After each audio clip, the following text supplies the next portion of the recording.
আলহী খাবলৈ প্ৰায় মোৰ কাৰো ঘৰত যোৱা নহয়, কিন্তু আজি ভাবিলোঁ পেহী ঘৰৰ পৰা গৈ দেহা মানুহ ৰেডি কৰাই মাকো ক'লোঁ ৰেডি হোৱা, যিহেতু ভিনদেউ আৰু বাই আহিয়ে আছিলে আমাক ল'বলৈ। আজি হয় সপৰিয়ালে ওলালোঁ পেহী ঘৰলৈ বুলি।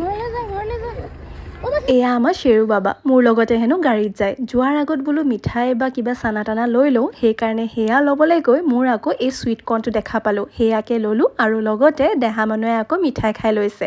ভিনদেউ খালে পিছে দেই, আৰু বাহঁতে গাড়ীতে বহি আছিলে। তাত খোৱা দোৱা কৰি আমি চিধা এতিয়া পেহী ঘৰ পালোঁহি, আৰু তাত দেখা পালোঁ পেহীয়ে বহুত টেষ্টি চিকেন বনাই আছিলে। আৰু তেতিয়ালৈ আকৌ চাহ দিলেই নহয়। মই বাৰু প্ৰায় লাল চাহ খোৱা নহয়, কিন্তু পেহীয়ে বহুত বেছি টেষ্টি বনায়, গতিকে সেয়া খাই ল'লোঁ আৰু লগতে চামোচাও দিছিলে, কিন্তু মই আকৌ ৰসগোল্লাটো খাইছোঁ। অ' চৰি, লালমোহন।